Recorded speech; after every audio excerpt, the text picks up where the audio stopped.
Many fans of NAVI were, to put it mildly, confused after finding out that the new team's member will not be Yekindar or any other Tier 1 player, but Sum Young. Even professional analysts expressed some doubts about Navi's choice. For instance, Hard Legion's ex-coach Zoner said that Navi had to pick SDY because of the lack of other options. But in reality, things are not so clear. If we look closer at Sum Young, we will see that there are lots of fascinating details about his career which indicate that his invitation to Navi isn't some coincidence or just luck, but rather is a result of hard work and is well-deserved. Don't forget to leave a like and subscribe to our channel because you're watching CYBERSHOKE, and this is the story of Viktor Sum Young Orachev.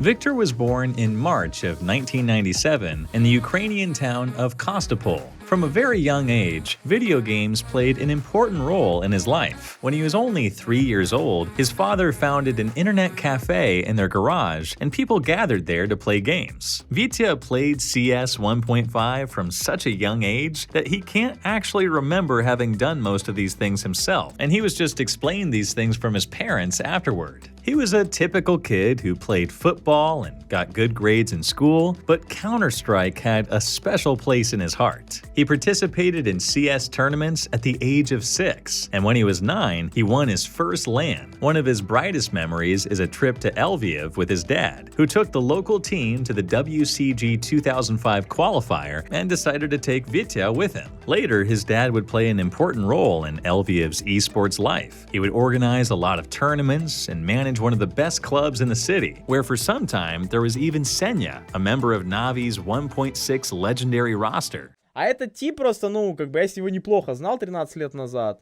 Он, короче, там, был главным директором клуба, там мы с ним общались, он проводил кучу там чемпионатов мелких, я постоянно на чемпионаты ходил, мы там, в общем, я был в команде клуба некоторое время и так далее. В итоге прошло 13 лет, этот сын, который был маленький, там, не знаю, ему было тогда уже 5 лет или 4 года, сейчас это Сам Young из команды Spirit. Vitya started to play CS Source competitively, just as a hobby, and he became really good at it. For example, on one tournament platform, his team had more than 300 wins with just a few losses. But again, he did it just as a hobby. So when in 2012 Valve released CSGO with a ton of bugs and other issues, Vitya just continued to play CS Source. He would switch to CSGO only a year later when Valve fixed most of the bugs, and continued, still just as a hobby, to play at a competitive level. Vitya set himself a goal to become a pro player only in 2016, when his mix reached HLTV at major qualifiers. His first team was ACG, which later would be signed by the organization 5 Frags, but soon their captain Def left and the whole roster got disbanded. Sometime later, he was invited to Spray and Pray, but soon after, they were disbanded too. Sum Young realized that this was the time to change his approach to becoming a pro.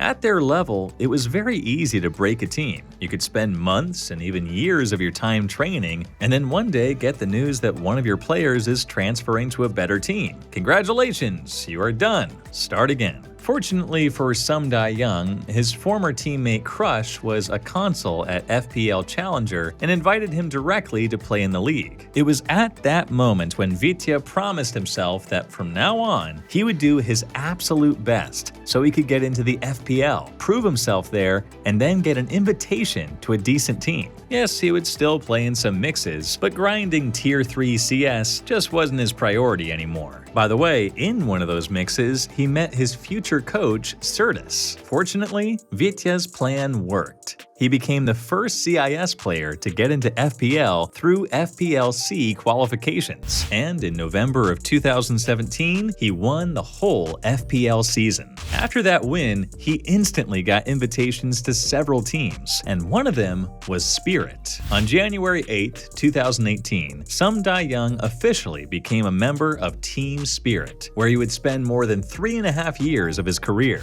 In just 2 months, the guys would climb to position 23 3 in HLTV rankings and proved themselves as a decent Tier 2 team. And what amazes us the most here is that while playing in such a serious team, Vitya managed to graduate from law school. Moreover, he finished every class there and passed all of the tests on the first try. Of course, something needed to be sacrificed, and our hero gave up lots of his sleep hours. In January of 2020, Kane stated that NAVI almost signed Sum Dayang and was even ready to pay for his buyout. But it was tough times for NAVI, and if they signed Vitya, they would be forced to pass the IGL role between a few players in 1 year. Blade didn't like this idea, so he closed the whole deal. Meanwhile, Sum Dayang stayed in Team Spirit, and by the end of 2020 was ranked 11th best CIS player of the year. Also, he was the 2nd best player in the world by shotgun kills and 4th by pistol rounds rating. And in March of 2021, when he had already been in Team Spirit for more than 3 years, Vitya got a tattoo with the organization's logo as a sign of appreciation for everything they did for him. Online era was the most successful time for Team Spirit. They once ranked 6th in HLTV rating and got into the top 4 at IEM Katowice after beating G2, Heroic, and Astralis. But soon after, the team started to roll down. If we take a closer look at the interviews, we will see that, for example, in August, Vitya still believed in his team, but by November, this faith was completely gone, and Sum Dayang left the team after playing for them for more than 3.5 years. Vitya made the decision to leave all by himself, and the organization treated him with respect. When Sum Dayang talks about those times, he doesn't incite any conflict and doesn't point fingers at anyone, but still tells us enough to understand what happened. He says that he wasn't satisfied with his results in Spirit, and the way the team was playing forced him to sacrifice his own playing style. And that would be totally okay if the results were good, but they weren't. Later, he would call that Team Spirit roster ideal and talk about how much he regrets the lack of trust between players. He remembers how they would agree to do one thing on the map, and then someone would do it completely differently just because they wanted to.